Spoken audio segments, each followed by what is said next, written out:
Hello, my name is Asherah and welcome to my PhD journey where I'm researching mental health as in identity disorders and psychosis and comparing that to conscious expansion. Today I'm at a graveyard, but it is literally the most beautifulest graveyard I've ever been to, and this is a local graveyard to me. So this is actually neighbour's wife gravestone and his daughter's behind him. But I just want to show you how people have come and literally started to prepare the graveyard for their relatives for Christmas. How beautiful is that? Literally the whole graveyard is full of Christmas flowers. Even at the bottom there's a little Christmas tree with lights on it. I think it's absolutely beautiful. So the reason why I'm here today is because in November I put on 4 plaques on a tree just at the back there. So we're going to just go and lay down some more flowers. And just, yeah, I'm just in one of those vibes today, to be fair. I'm on one of those vibes. And I've also been in a thinking vibe all week. So what's the vibe today? The vibe today is just to give recognition to the Almighty, give recognition to my ancestors, and just be grateful, show gratitude for the amazing life that I have. Even when it's hard, it's still beautiful, it's still amazing. And I just kind of want to celebrate that. So we're just coming up to the church. Some of the oldest gravestones are just over there, but we're heading this way. It's a nice chair in loving memory of our mum and dad, Norman and Lisa Howells. Love, Lizzie Howells. Love you lots, miss you more. And then from the kids and family. It's the only tree in the graveyard with no branches. That is the tree.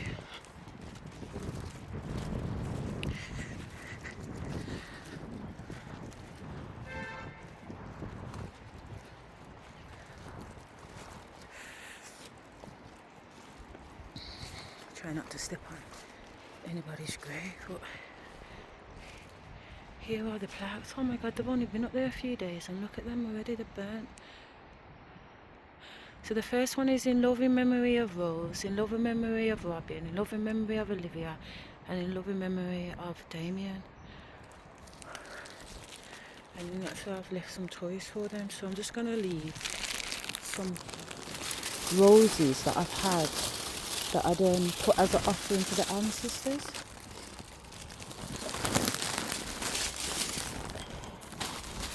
So some dried roses and I'll put on there.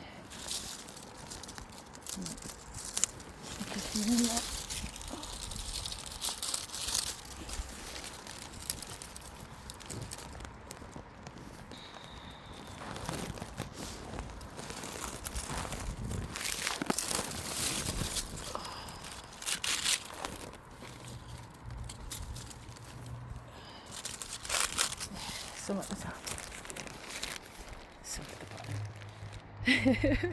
bottom. Bloody freezing. Thank you so much, ancestors, for your love, protection and guidance. Thank you for always being there for me. Thank you for always looking out for me. I love you to the moon and back.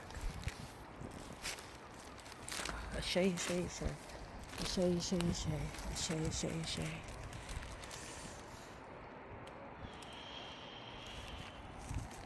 So yeah, this week, the vibe this week has been, it's been a bit of a weird one, if I'm honest. It's been a bit of a weird one in that emotionally, I've kind of felt like to say, how have I felt? It's almost like, it's felt like energy's working against me and I'm having to kind of work twice as hard to keep my vibration up, the optimism up, the vibe up, etc. But no, I just feel like there's been a lot of energy, and that energy has been a lot of sending a lot of not unsurety. I wouldn't necessarily call it unsurety, but it's been making me question things, question the situations, and also looking at a situation head on.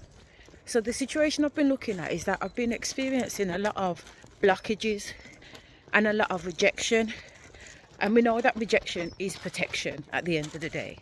But at the same time, it's been making me kind of think and analyze the rejections. So that's what I've been doing this week.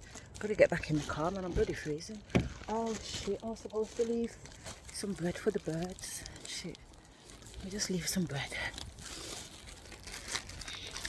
Just put some bread down here for them.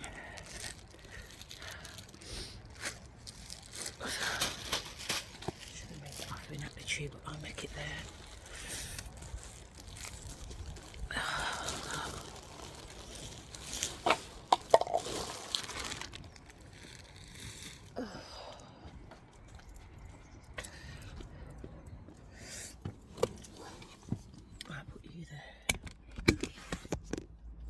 Great video, isn't it? Yes, yeah. Just the lady asking if I'm moving. Yeah, so just literally a lot of opposition I've been experiencing this week. But instead of being upset by it, I've been observing it, and I've been observing my own emotions and thoughts around it. And yesterday, what I concluded, look how beautiful this guy's grave is. Is that, oh, how beautiful that is. And this one's got a little Christmas tree on it.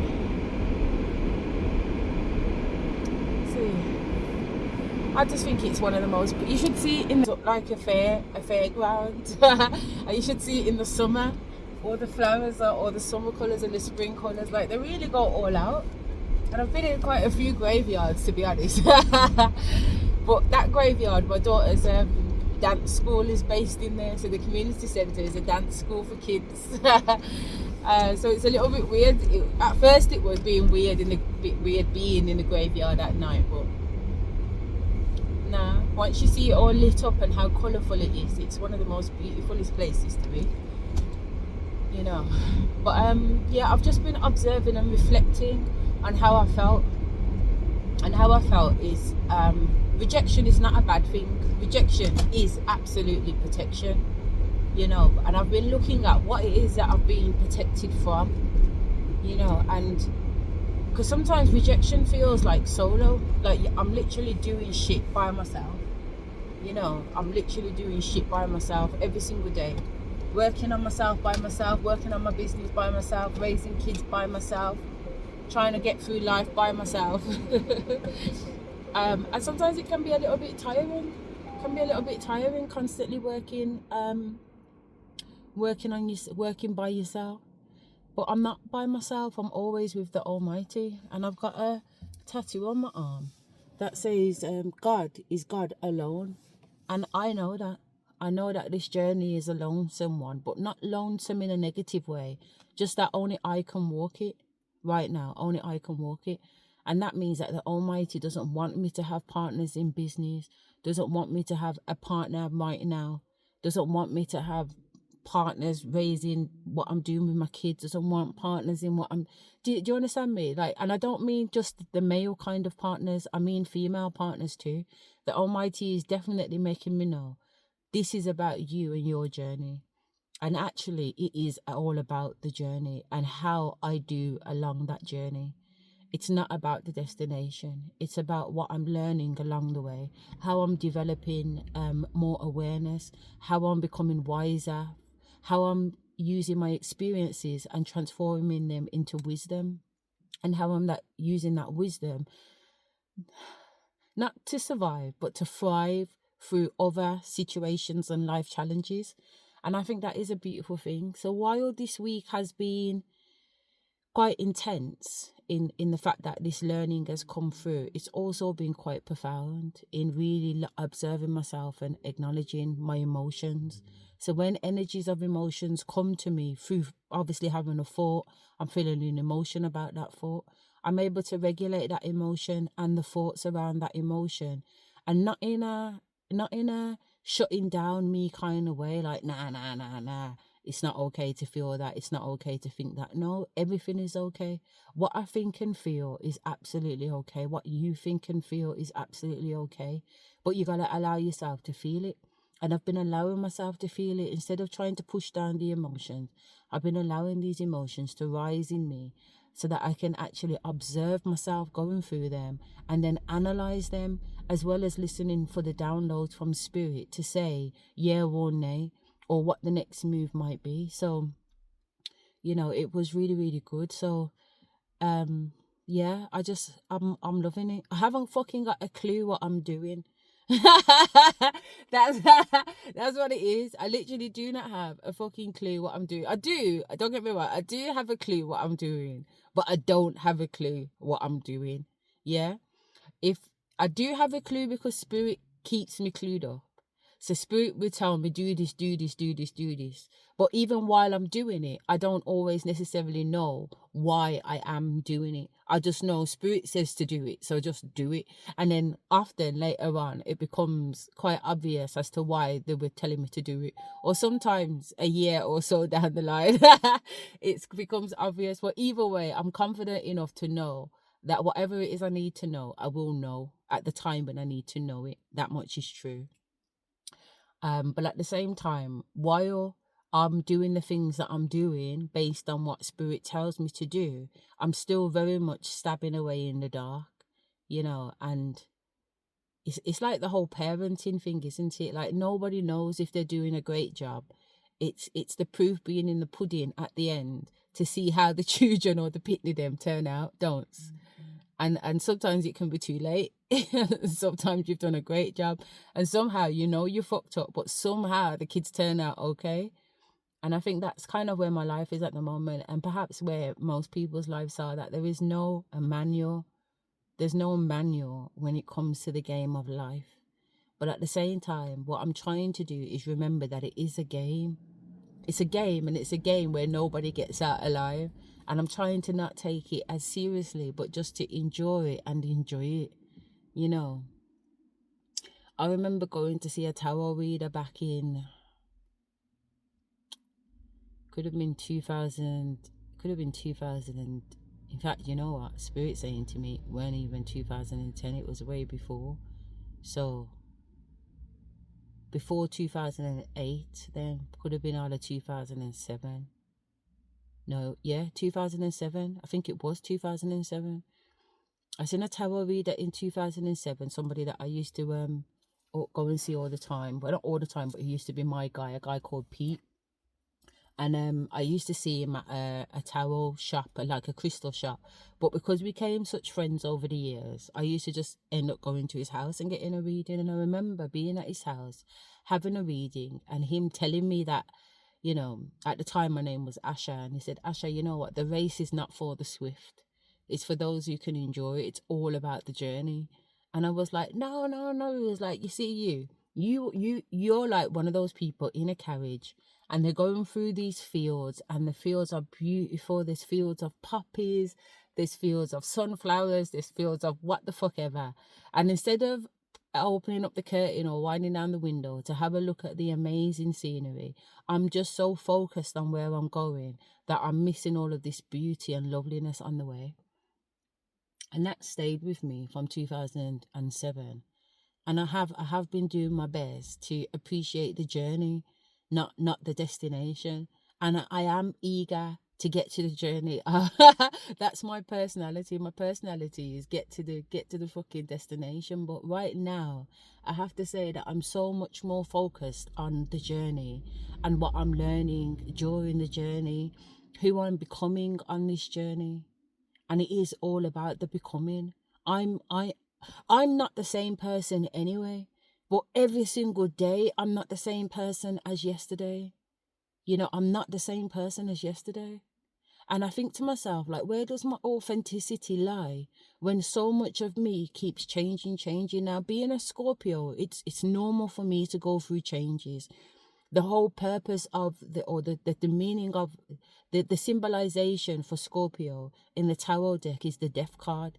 And the death card doesn't mean literal death. It means rebirth and death and rebirth, death and rebirth, death and rebirth. So basically it's talking about change, you know. The 13th death card and the Scorpio star sign is all about change. It's all about transformation. It's about going from the caterpillar into the butterfly. And I feel like, you know, I do question what the final butterfly will become. But at the same time, I also know that that is a stupid question, because there is no final stage of the butterfly. There's nothing but constant evolution. There's nothing but constant growth, progress, you know, developing, becoming. It's an everyday journey. And that's what I'm starting to really see. And that's what I'm starting to really understand, that the path to authenticity is, I want to say it's authentically unauthentic. The path to authenticity is authentically unauthentic, because I'm still discovering the authentic me. So much of me changed and so much of me disappeared over my relationship and my marriage. And in total about 20 years. Like I am not the same person I was before I met my ex-husband. I'm not the same person I was 20 years ago, obviously. But I'll tell you something, in the last 5 years, I'm not the person I was the week before either. I think there's just more of a conscious awareness of how much of a transformation I've been on. And I think that these last 5 years have really, really shown that. But even more so, this year, 2025, you know, the fact that I've been to 5-6 different countries this year alone to do spiritual work, and what that's meant for me. Like, fair enough, there's the spiritual work that spirit ancestors have me running around doing.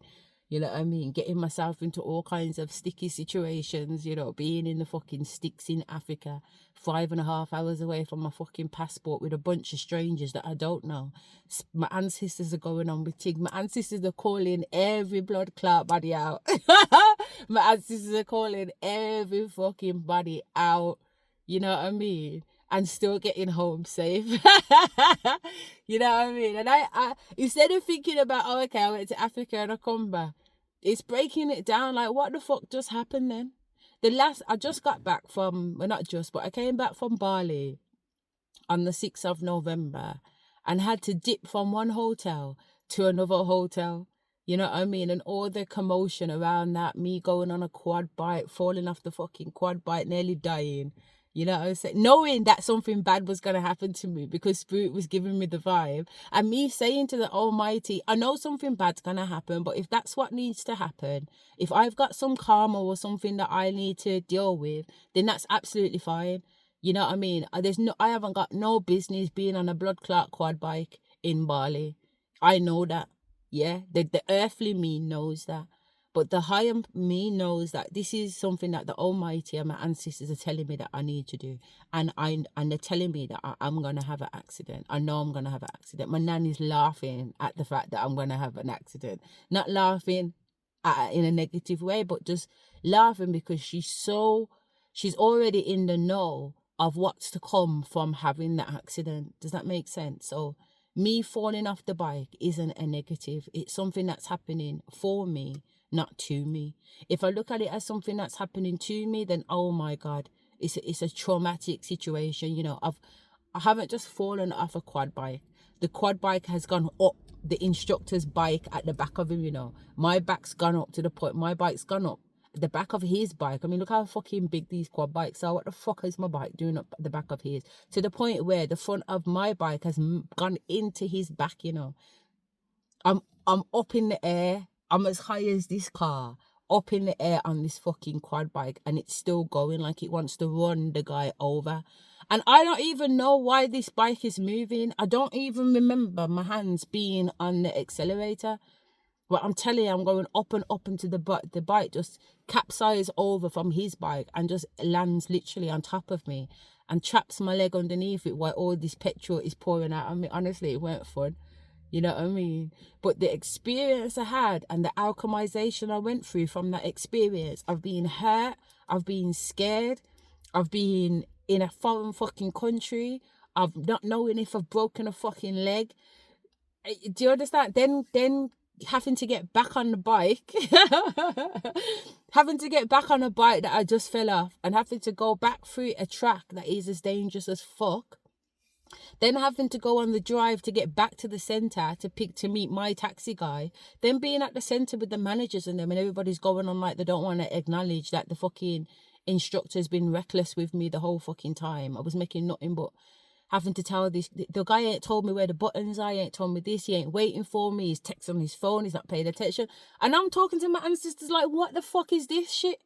I've already had to tell this guy off twice before I fell off the bike.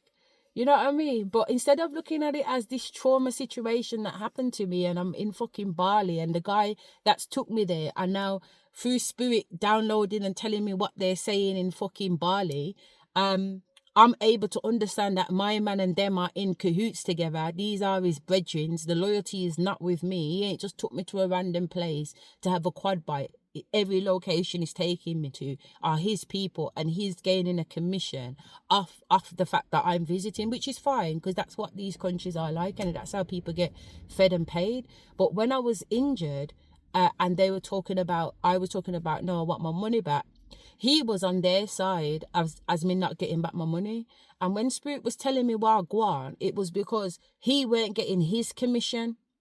If they had to refund me, he weren't going to get his commission. And that's why he was on such a mission, telling me, you got 15 minutes, why don't you go back on the bike? Why would I go back on the bike if I'm bleeding? Like, I've literally fallen off the bike. I've got cuts and bruises. My whole leg is fucked. You know what I'm saying? My leg is fucked. You can see how big this bruise patch is on. There's no skin on my elbow. There's no skin on my shoulder. Why would I be getting back on a bike with an instructor that's incompetent? Because it weren't never about me and my safety. It was all about the mullah. All about the mullah. You know, and it's like saying, I'm reflecting on these experiences that I've had this year. I'm reflecting on these experiences that I'm having in my life. I've been reflecting on these experiences that I've been having this week, and just really diving deeper into the reasons, the messages, the symbols around it. So, for example, I could have easily turned around and said, nah, Spirit, I'm not getting on the bike. If there's a chance of me falling off the bike, I definitely don't want to go on the bike. You know what I mean? Because, to be honest, when I paid for my insurance to go on holiday, because Spirit had told me to book to go to Nigeria, my insurance was for Nigeria. And then on the day that I should have been going Nigeria, Spirit was like, well, I didn't get to go on the plane because my visa hadn't turned up, because Spirit had me booking the flight a week before I was going, and it takes 10 days to get a visa. So then I'm in London trying to sort out my visa. I managed to sort out the visa. I've just got to pay the £90. And Spirit's like, we're not going Nigeria anymore. I'm like, but you've made... Spirit, why have why have we spent nearly £2,000 to go to Nigeria? And we're not going to Nigeria. And they're like, no, we're not going to Nigeria, but your bags are packed, innit? We're going here instead. We're going to Bali. So because it was just a quick switch like that, and I went to Bali, I didn't even contact the insurance people and refer my insurance to fucking Bali. It was just boom. The night before, Spirit was like, book it. And in the morning, I was leaving to catch the train to go to the airport to go. It's quick, simple like that. Like when Spirit's on it, they're fucking on it like a car bonnet. There ain't really much time for much. You know, so I've ended up going to Bali. I'm in Bali. I'm insured to be in Nigeria, but I'm not insured to be in Bali. So I definitely do not have no business going on a quad bike. But I was just like, you know what, safe. We'll go on the fucking quad bike and we'll do whatever it is. And what I knew was gonna happen. And I ended up getting hurt and injured. But you know what? Considering the bike did what the bike did, and considering I ended up the way that I ended up, I should have literally had broken bones. Now, if I had a broken bone, put it this way, I wouldn't be thinking, how the fuck did that happen? I'd be thinking about safe, cool. You know what I mean? But luckily I wasn't. I was just bruised and cut, just cuts and bruises. And when I fell off the bike, I had to get myself from out of my own trap, because the other guy, he was experiencing in his own pain, like his back, he said, was fucked. So I'm there trying to get the bike off my own leg, and when I actually free myself, I go and sit on a little mountain of grass and I just alchemize. There's no tears, there's no nothing. I'm just like, all right, I'm alive, I'm here, I've experienced, so now what, spirit? You know what I mean? And then when I got to the back to the place, and I was so frustrated by these people dealing with the situation, like say it weren't a serious situation, or like they don't want to give me back my money, or they don't want to look after me, or you know what I mean? Like they're more concerned about themselves and the little money, that they're not even too bothered about me. And I was so pissed off, I was, because I was just like, what the fuck? Like there's liability here. You know what I mean? There's liability. And because I've got certain recordings of my phone of the guy failing to give me the right instructions, failing to tell me where the buttons are, taking me down a dark, all kinds of bullshit, I knew that I had enough grounds to take it further. And I was absolutely pissed. And Spirit was like, say nothing. Say nothing. Just sit there in silence. And that's what I did. And it was difficult. It was difficult to not talk my truth. But because I had recorded certain things when I fell off the bike, I played the driver, the recording, and in the recording you could hear my frustration, because in my recording I was effing and blinding. I was like, what the fuck is this? And I was able to show where I've come from, what he's doing, how deep the water, like all kinds of fucking shit. I should never have been there, and don't get me wrong, I love all of that hype. I'd do it absolutely again. I really would, because I like all of that quad biking, and I like all the safari quad bike journeys and all the rest of it. I love all of that. And when I go on holiday, more time, I do things like that. But I have never done a track like this track. Never. This track was different. This track was different. Like, I tell you straight, this track was on another level. It was on a fucking another level. And I think with a different instructor, I'm telling you now, I would have had so much fun. Because if it's the first time going around a track, you just take your time going around the track until you get to know the track. Once you get to know the track, then you fly around the track. But my man's trying to fly around the track and leave me and go about his business. And because he's on the mobile phone, he's not even saying go left, go right. And you've literally, this is how big the track is, how wide the track is. And this is how wide the quad bike is. So the wheels of the quad bike are practically touching the sides of the wall of the track. So you don't have any space to maneuver incorrectly left or right, because if you do, you're going up the side and you're flicking over. And then when you're not in mud, going through mud, you're going in water that's coming up over my fucking boots. And the quad bike's high up off the floor because the wheels are big. But it was sick. But at the same time, I ended up getting hurt, which I knew. And I'm just, being able to sit down and kind of analyze, okay, what was the lessons in that? Well, the lessons was me being able to keep my mouth shut during a very, very sticky situation, which I knew I was in the right for. Being able to be quiet when I'm in the right. You know what I'm saying? Because I'm barely quiet anyway. And if I'm in the right, I'm more louder. And Spirit was like, say less. And I sat down there and I was so frustrated. I was shaking. Do you understand me? Because I just wanted to pop off. I'll be honest with you. I was hurt. I was hurt physically, and I was hurt emotionally, and I was hurt mentally, because I was just like, what the fuck? Put Spirit to one side. The incident has happened and these people are not dealing with the incident. And then my man, I'm finding out that he's part of the fucking shit. And it's all part of a big fucking plan. Do you know, because Spirit's downloading to me now. I'm having to sit there just rocking like a fucking mad woman with my hand like this. At one point, I had to put in my headphones and just try and alchemize and put some bashment on and alchemize while these people's chatting shit. I just put my headphones in and just literally blocked them out. Then the woman come over and gave me back half of my money. So I paid 1,500. She gave me back 750. You get what I'm trying to say? I never said a word. I just took my money, got myself together, took pictures of them, took the details of the place and said, "Allow it." And then I asked the driver, who's pissed because he didn't get his commission, to take me to the pharmacy to get me some painkillers. We drove on his motorbike for about 40 minutes. The man never stopped off once. I asked him twice to stop over. Spirit said, "Don't ask him again. Ride it out." And we went to the temple, to the waterfall, the purification temple. And I just alchemized at the purification temple all of these natural waterfalls, all of these deities. I made offerings, spoke to my ancestors. They spoke to me. It was fucking beautiful. I limped around there and I limped out of there.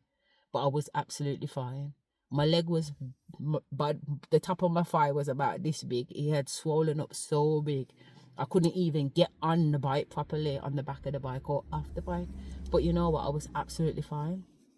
I was absolutely fine. I got back to my hotel. I packed my bags straight away. Spirit was like, "Pack your bags." Pack your bags, man. We're off. You know what I mean? Mission completed. What needs to be done, done. You know, after the bike ride, after the temple, my man brought me back to his yard. You know, I met his wife and kids from time ago or a while back, and we had a good relationship. I'd go there and I'd sit down there because they've got like a little shop and everything outside, and drink tea and chat to them. And when the wife saw my leg, she's crying, I'm crying. Do you know what I mean? Like, yeah, it was so emotional. But at the same time, seeds needed to be planted in that situation. And what Spirit had told me and what seeds got planted was necessary. And then it was just time to bounce, and I did. And I just blocked everybody from that area. Everybody went on block, all the numbers, all the people, whatever, just went on block, and I moved on. And then it was next mission, simple as that. And I've just been kind of reflecting of what it all means and how is it affecting me, and is it affecting me? Do I need to think about these situations a little bit more? Do I need to think about all the dangerous situations I've been in this year and how I've come out of them and here to tell the tale? And I'm like, yeah, but I get it. It's for me, not to me. It's for me.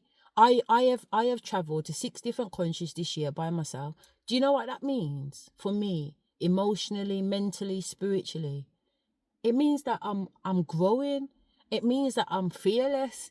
It means that I'm a blood clot warrior. It means that nothing can't stop me because I do it by myself.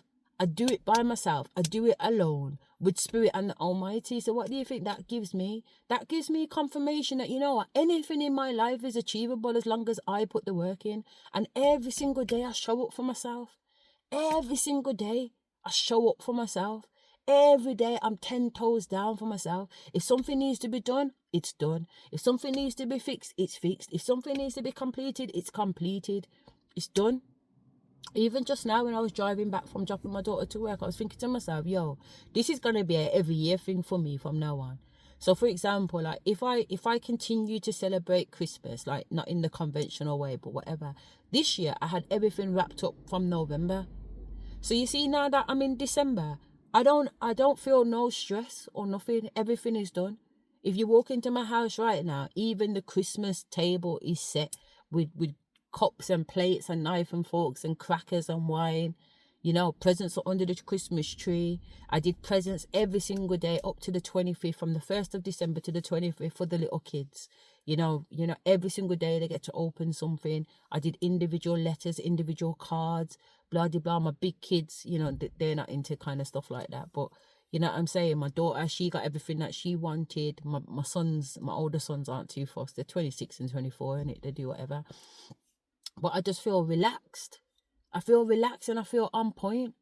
And then yesterday I started doing some stuff on my business last night and just bringing in, like, I had some feedback from some people about some things that I'm doing. I was just like, you know what? Yeah, I'm going to start to bring in myself, my own truth, my own story, because that is what's missing. And it's kind of like up until today or last night, I never wanted to put myself out there.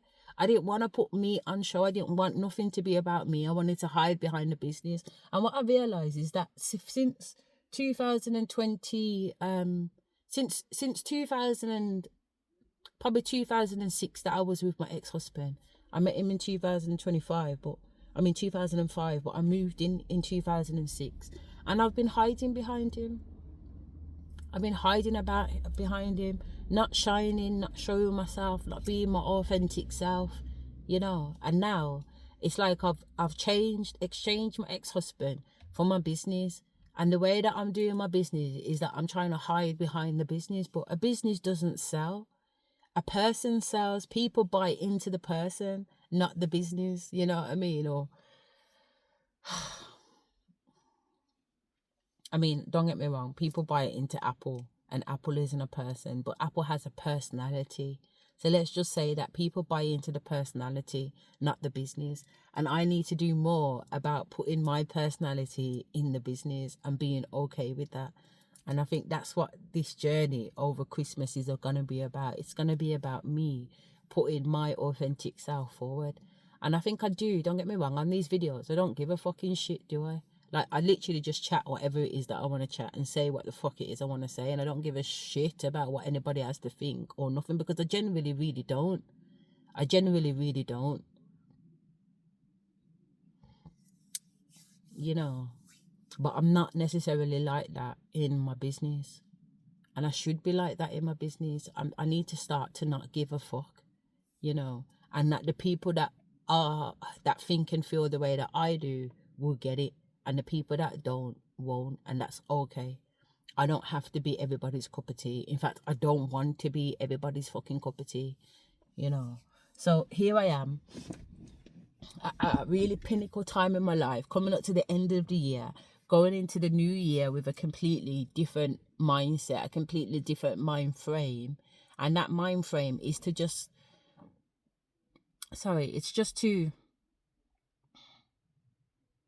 it's more than that. It's more than life is what it is. It's more than that. I'm trying to tap in to give words to the actual feelings that I'm actually feeling at the moment.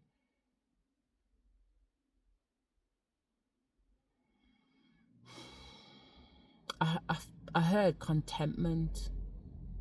Being content with my situation, being content with life, being content with where I'm at, but not stagnant. Being content is different from being stagnant. Being stagnant is being still. It's not moving. And life isn't about not moving. Life is forever moving because it's change every single day. So it's not about being stagnant. It's about being content with motion, being moving every day in contentment, being okay with what it is every day. And that's what I meant that earlier on when I said it is what it is. Yeah, it is what it is, and it is that, but it's more than that. It's more than just accepting that it is.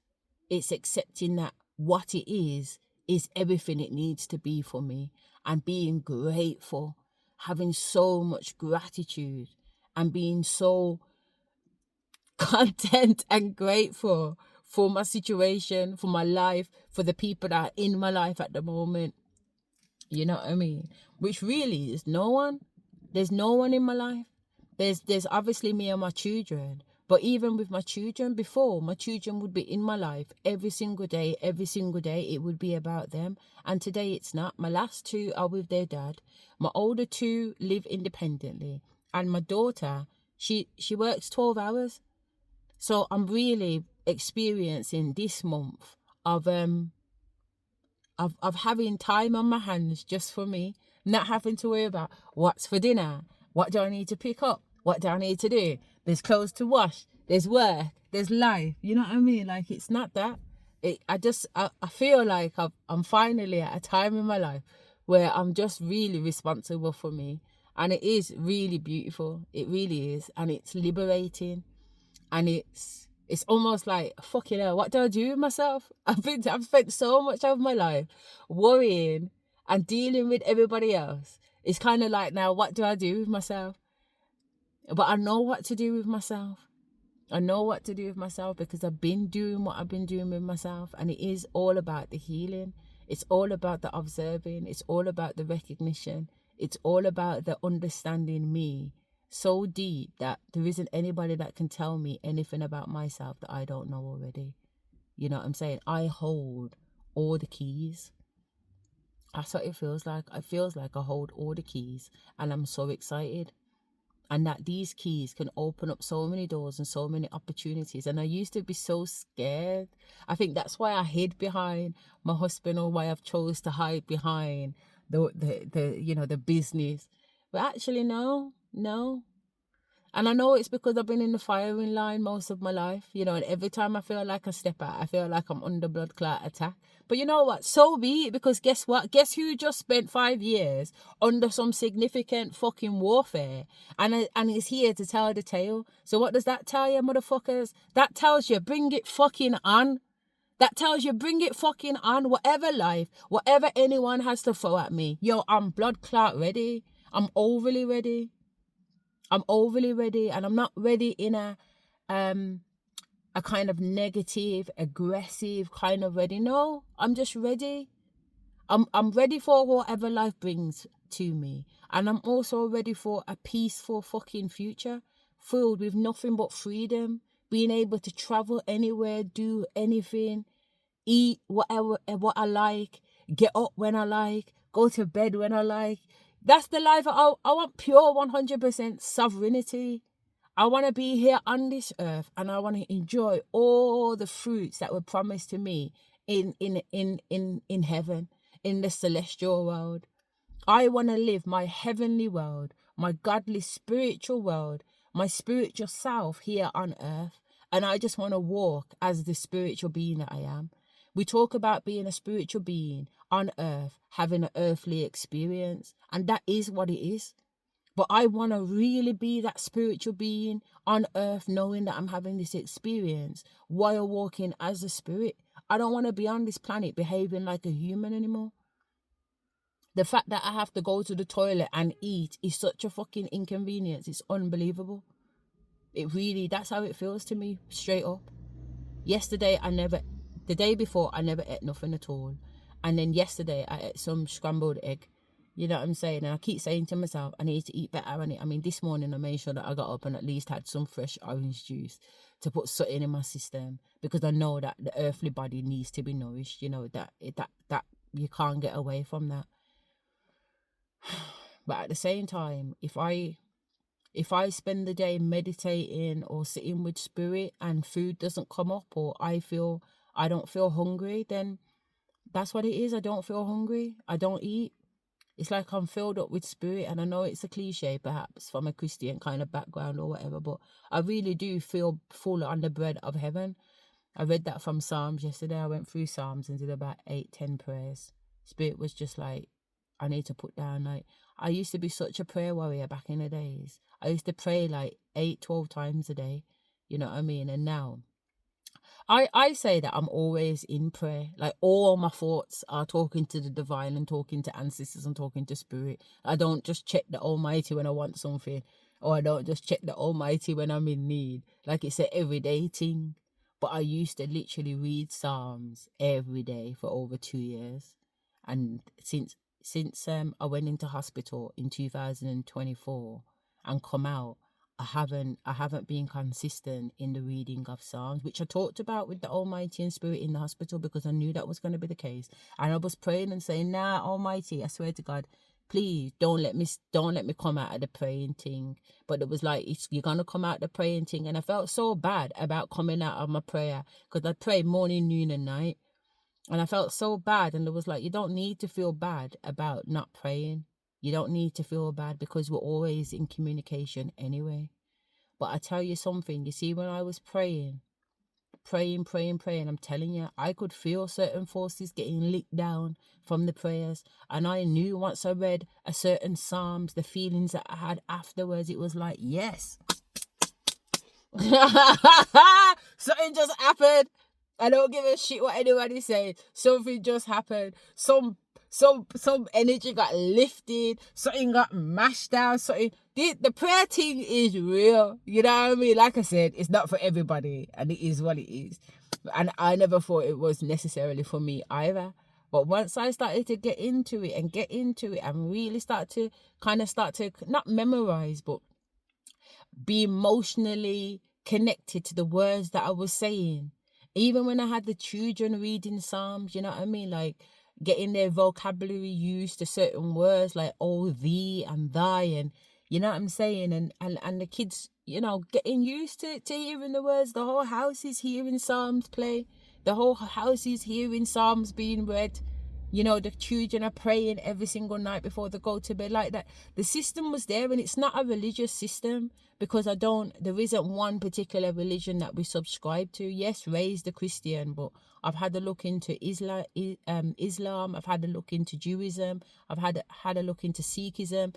Recently, when I went to Bali, I was looking into Hinduism, because all of these run through my bloodline anyway. These are all coming up from my Akashic records. So that's why I'm looking at them, because there's truth in all of them, but they're just segments and parts, fragmentations of the truth. But if you collect all the religions together, it really is one story, you know, just with different names. And that story comes from a place of truth. I do believe that. But anyway, without getting off on the subject of religion, I'm just saying that I'm in this new place. I'm in this new confident place of acceptance. I'm in this new confident place of discovery, of observation, of liberation, and of sovereignty. And I'm embracing it. That's all I want to say. So yeah, I will kind of probably jump on again a little bit later, depending on how I feel and what I'm going to do. Today is, I think, the 21st of December. I bought some fresh meat. I'm going to season it today so that the seasoning sinks in, and I'm going to freeze it, and then I'm going to defrost it on the 24th so that I can cook everything for the 25th. But yeah, if I give it a few days for like the jerk and whatever else to settle in, and whatever else, and all the seasonings, and it tastes nicer. That's what I think anyway. So that's what I'm going to do today. Season up my blood clot meat for Christmas. And then also I was thinking to do some touch-ups in the house. Just paint over certain patches that need redoing. Look at me. And then I was thinking, like I said, most of it's done already anyway. You know what I mean? But I was just thinking that I could touch up on some of them handy jobs that I've been kind of like, which I asked my boys to do, and they haven't done it. And if the weather was better today, then I'd probably go in the garden too and sort out the garden. But I can't see that happening because it's bloody freezing. So on that note, listen. I know I didn't do my whole introduction, but it is what it is. I'm out on the road today and I don't have my introduction with me, but you've heard the introduction 97 other times, because this is video 97 just in the mental health run-up. Not to mention what I've done on the shamanic side, and also I've shared some videos, and I've got loads of videos to share, to be honest.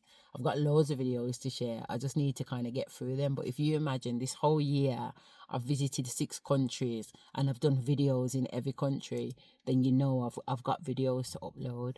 But I'm just taking my time with it at the moment. Everything I'm taking my time with. There is no rush. I don't feel a need to rush. I